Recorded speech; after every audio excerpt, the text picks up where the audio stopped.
Hello बच्चों, हमने start की है बायोलॉजी एनसीईआरटी की line by line and word to word explanation series, जिसमें आज हम स्टडी करेंगे क्लास 11th बायोलॉजी एनसीईआरटी का चैप्टर नंबर 1, जिसकी हेडिंग है द लिविंग वर्ल्ड। तो सबसे पहले हम ये देख लेते हैं कि इस चैप्टर में हम किन किन पॉइंट्स के बारे में स्टडी करेंगे। तो इस चैप्टर में हम पढ़ेंगे diversity in the living world के बारे में और टैक्सोनॉमी कैटेगरीज के बारे में। तो मेन चैप्टर को स्टार्ट करने से पहले मैं आपको ये समझा देती हूँ कि लिविंग क्या होते हैं। मींस हम लिविंग ऑर्गेनिज्म जो है वो किसको बोलते हैं, ये पॉइंट्स जो है मैं आपको क्लियर कर देती हूँ, जिससे क्या होगा, इस चैप्टर को समझने में आपकी काफी ज्यादा आसानी रहेगी। अगर मैं कुछ एग्जाम्पल के थ्रू सबसे पहले आपको ये समझाऊं कि लिविंग जो है वो किनको हम बोल सकते हैं, तो हम सबको एक बेसिक अवेयरनेस है, जैसे कि हम सब जो है वो लिविंग है। हम जहाँ भी रहते हैं वहाँ पर बहुत सारे प्लांट है, वो लिविंग है। साथ ही साथ में हम जहाँ भी रहते हैं उस एनवायरमेंट में बहुत सारे माइक्रो ऑर्गेनिज्म प्रेजेंट होते हैं, ये भी लिविंग होते हैं। तो सबसे पहले तो आप ये समझो कि माइक्रो ऑर्गेनिज्म क्या होते हैं। वो ऑर्गेनिज्म जिनको हम डायरेक्टली नेक्ड आई से नहीं देख सकते हैं, मतलब उनको देखने के लिए कुछ स्पेसिफिक टूल जैसे माइक्रोस्कोप इनकी रिक्वायरमेंट होती है, उन ऑर्गेनिज्म को हम बोलते हैं माइक्रो ऑर्गेनिज्म। तो ये हमें एक बेसिक अवेयरनेस है कि ये सब लिविंग है, लेकिन हमें कैसे पता चला कि ये लिविंग है।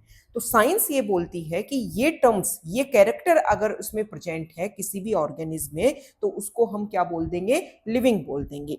लिविंग होने के लिए उसकी बॉडी में ग्रोथ होनी चाहिए। अब ग्रोथ में भी इंटरनल ग्रोथ होनी चाहिए। इस ये बात मैं क्यों कह रही हूँ, क्योंकि जब हम छोटे थे, जब हम बच्चे थे और जब हम बड़े हुए, हमारी बॉडी ग्रो हुई, तो कभी भी ऐसा नहीं हुआ कि हमारी बॉडी में बाहर से आकर के कुछ डिपोजिशन हो गया जिसकी वजह से हमारी लेंथ जो है वो बढ़ गई। हमारी बॉडी अंदर से ग्रो हुई है जिसकी वजह से हमारी लेंथ बढ़ी।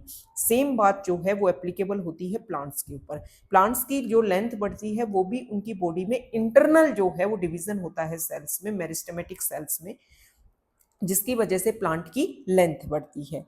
लेकिन कुछ ऐसे नॉन लिविंग होते हैं जिनकी भी लेंथ, जिनकी भी शेप, साइज चेंज हो सकती है। जैसे कि कुछ एग्जांपल के थ्रू मैं आपको समझाती हूँ।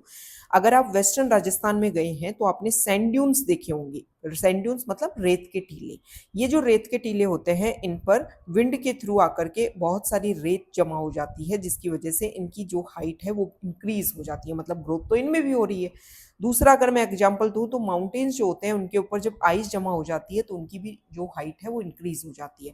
लेकिन एक लिविंग जो है उसकी ग्रोथ में और नॉन लिविंग की ग्रोथ में ये डिफरेंस है कि लिविंग में जो ग्रोथ होती है वो इंटरनल होती है और नॉन लिविंग में जो ग्रोथ होती है वो एक्सटर्नल होती है। ओके, तो लिविंग हम उसको बोलेंगे जिसकी बॉडी में ग्रोथ हो और ग्रोथ में भी स्पेसिफिक इंटरनल ग्रोथ हो। दूसरा, लिविंग उसको बोला जाता है जो रिप्रोड्यूस कर सके, जिसमें खुद के जैसे ही ऑर्गेनिज्म बनाने की पावर हो, मतलब रिप्रोडक्शन प्रोसीजर हो। रिप्रोडक्शन क्या होता है, ये एक बायोलॉजिकल प्रोसीजर है जिसमें हर लिविंग जो है उसमें पावर है खुद के जैसे ऑर्गेनिज्म बनाने की।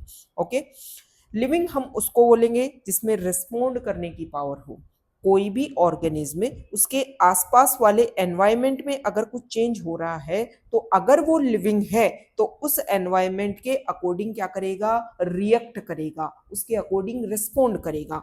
जैसे कि हम जब विंटर सीजन जब आता है, हमें सर्दी लगती है, हम रिस्पोंड करते हैं, हम वूलन क्लोथ जो हैं वो वेयर करने लग जाते हैं। समझ में आया। दूसरा, जब समर सीजन आता है तो हम जो फैब्रिक जो यूज करते हैं वो वूलन क्लॉथ्स के बजाय कॉटन क्लॉथ्स की तरफ जो है वो प्रेफरेंस देते हैं, ताकि हमें जो गर्मी है वो कम से कम लगे। समझ में आया। तो ये रिस्पोंड करने की पावर है। बोले मैम हमें तो अवेयरनेस है, हमने तो कर दिया रिस्पोंड, आप तो हमें प्लांट के थ्रू कोई समझाओ। देखो, प्लांट जो होते हैं ना उनमें भी रिस्पोंड करने की पावर है। मान लो कोई प्लांट किसी सॉइल में प्रेजेंट है, तो हमें पता है कि प्लांट की जो रूट होती है वो वाटर को एब्जॉर्ब करती है, और फिर प्लांट में पतली पतली ट्यूब जो है वो फैली हुई है। इन ट्यूब के थ्रू प्लांट जो है, जो वाटर उसने एब्जॉर्ब किया है उसको प्लांट के अदर पार्ट्स तक वो पहुंचाएगा। ये पतली पतली ट्यूब्स जो वाटर को ट्रांसपोर्ट करती हैं उसको बोलते हैं बेटा xylem.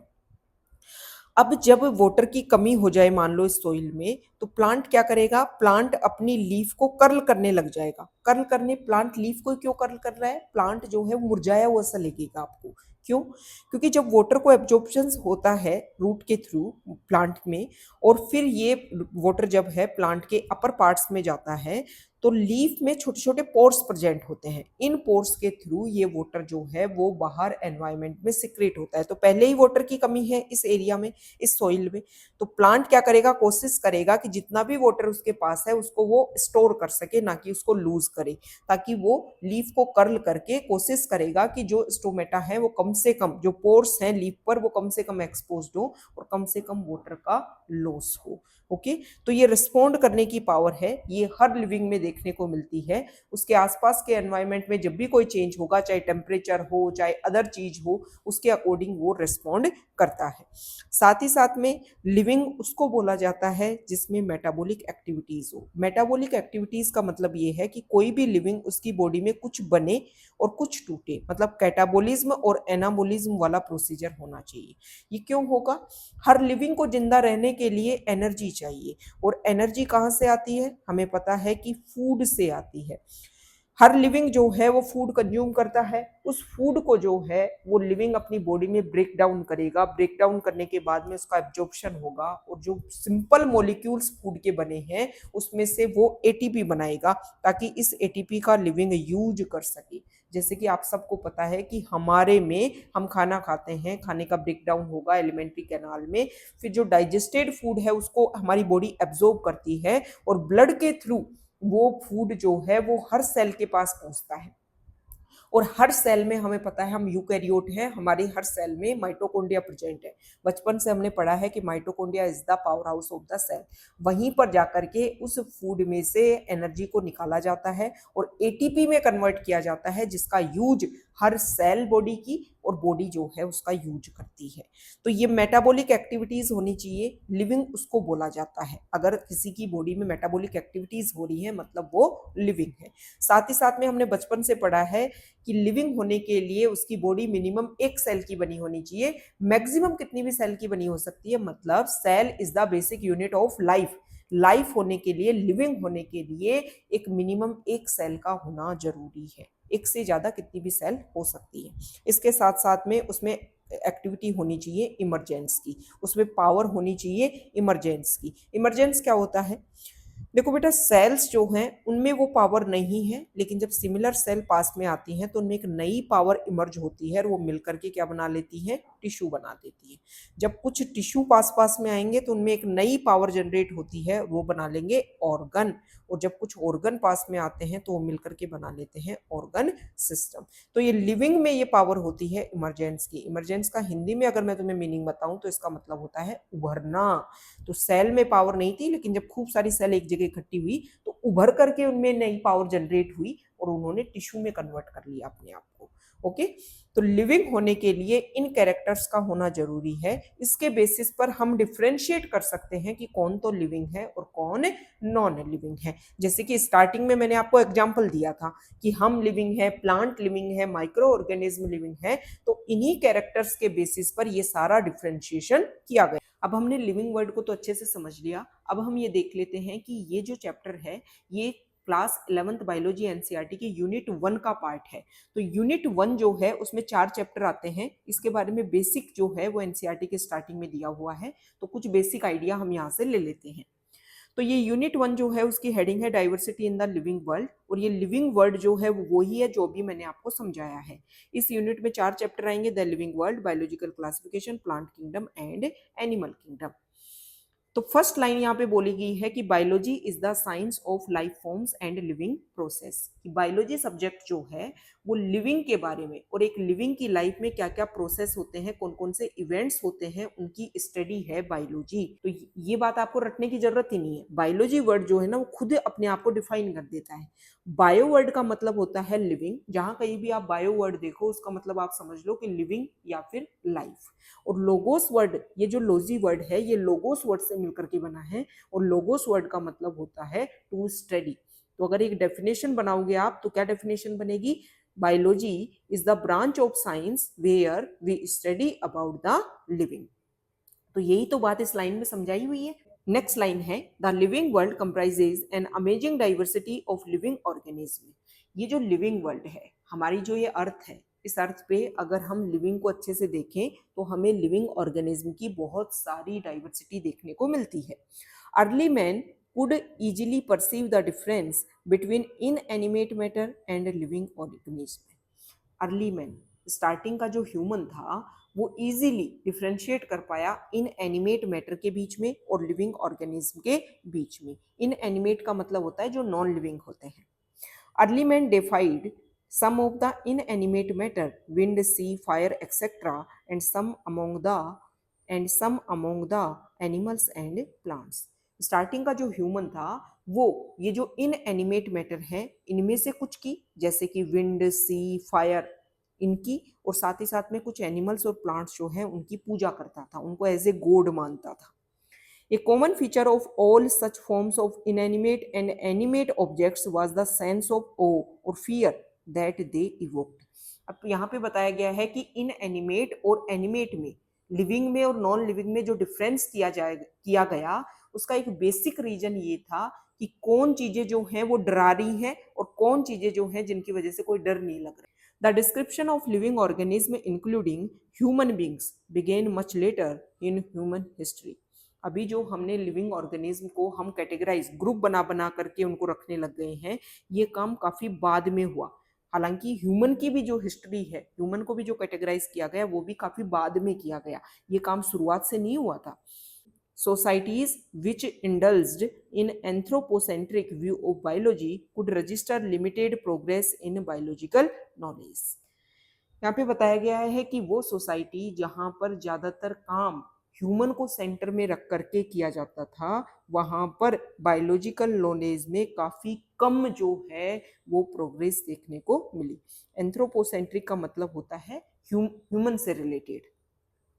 Systematic and monumental description of life forms brought in out of necessity detailed system of identification, nomenclature and classification.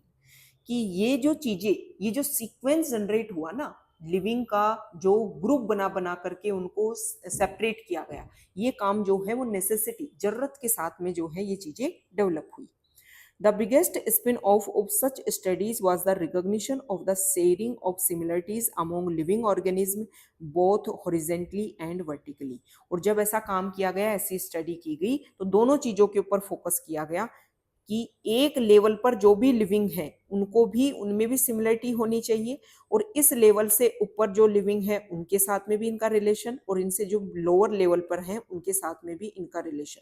मतलब स्टडी ऐसे भी और स्टडी जो है वो ऐसे भी की गई. That all present day living organisms are related to each other and also to all organisms that ever lived on this earth was a revelation which humbled man and led to cultural movements for conservation of biodiversity.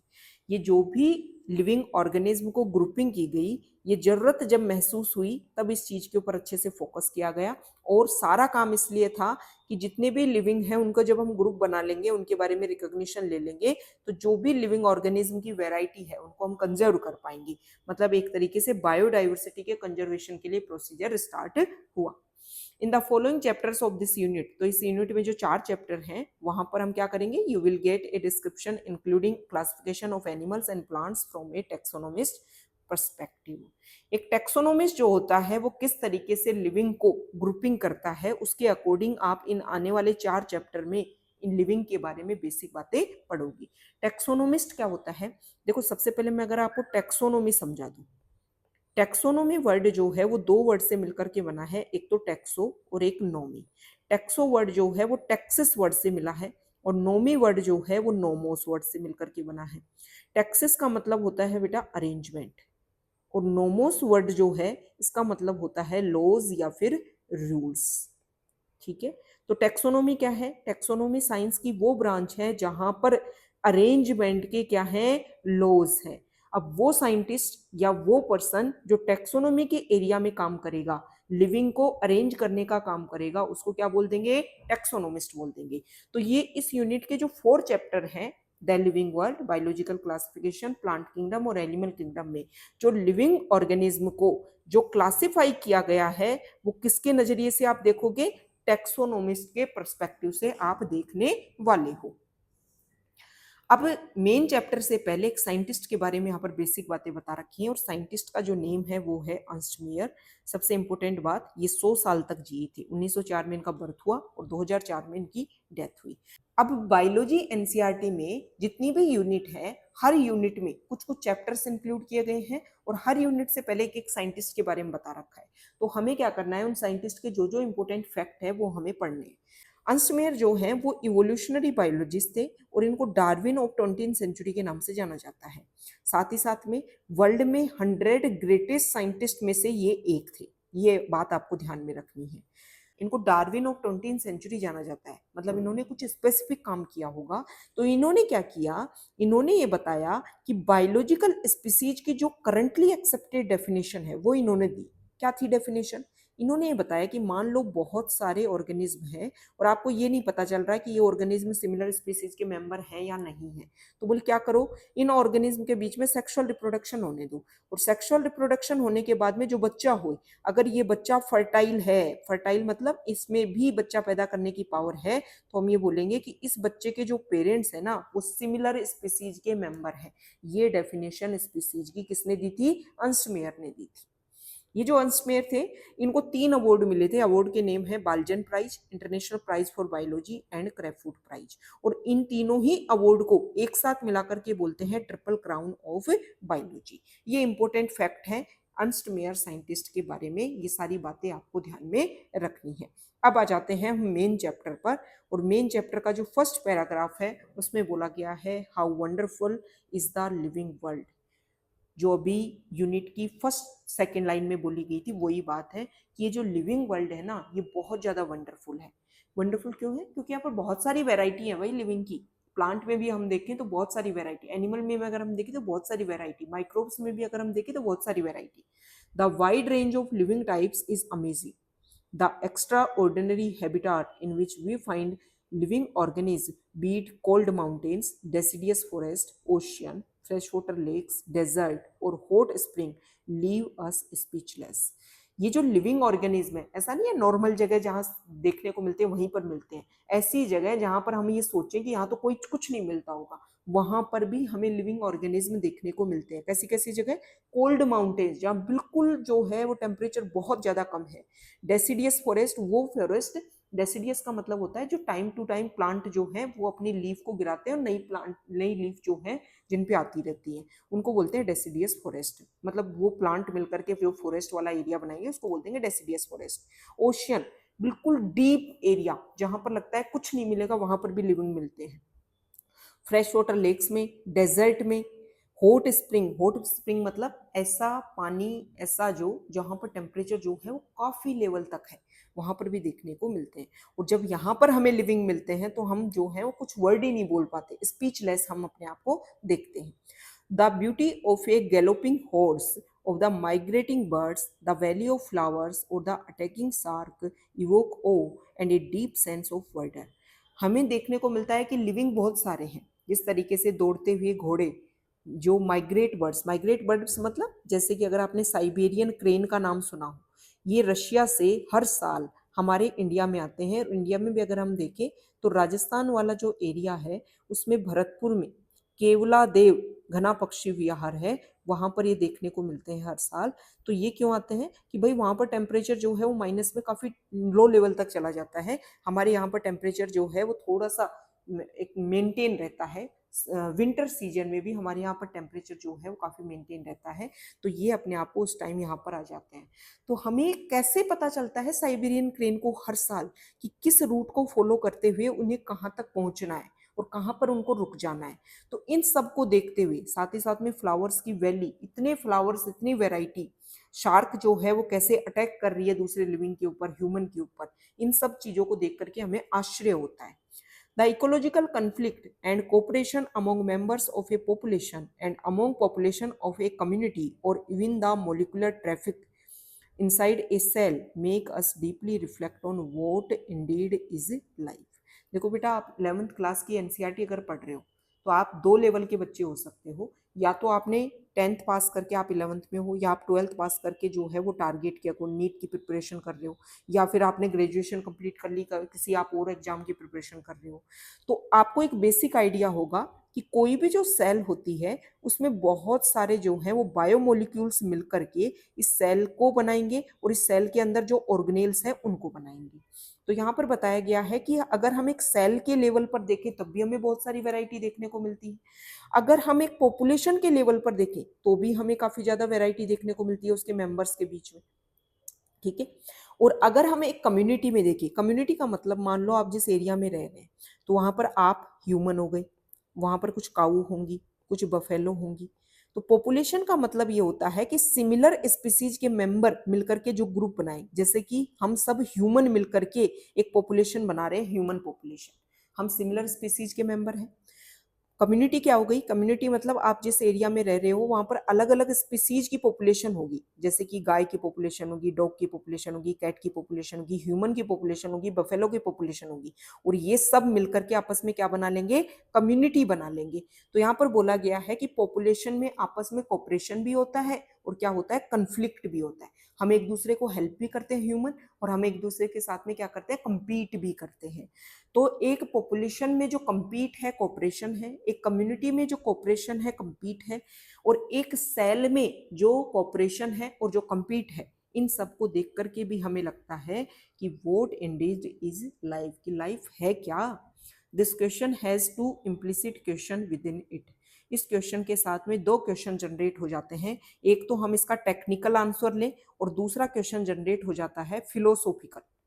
Okay, the first is a technical one and seek answer to what living is as opposed to the non-living, कि जो non living से बच करके जो separate होते हैं वो सब क्या हो गए, लिविंग हो गए। अगर हम इसका क्या आंसर दे, टेक्निकल आंसर दे, मतलब इस अर्थ पर जितने भी जो भी प्रेजेंट है उनमें से अगर हम नॉन लिविंग को सेपरेट करते तो बचे हुए क्या रह गए, लिविंग रह गए।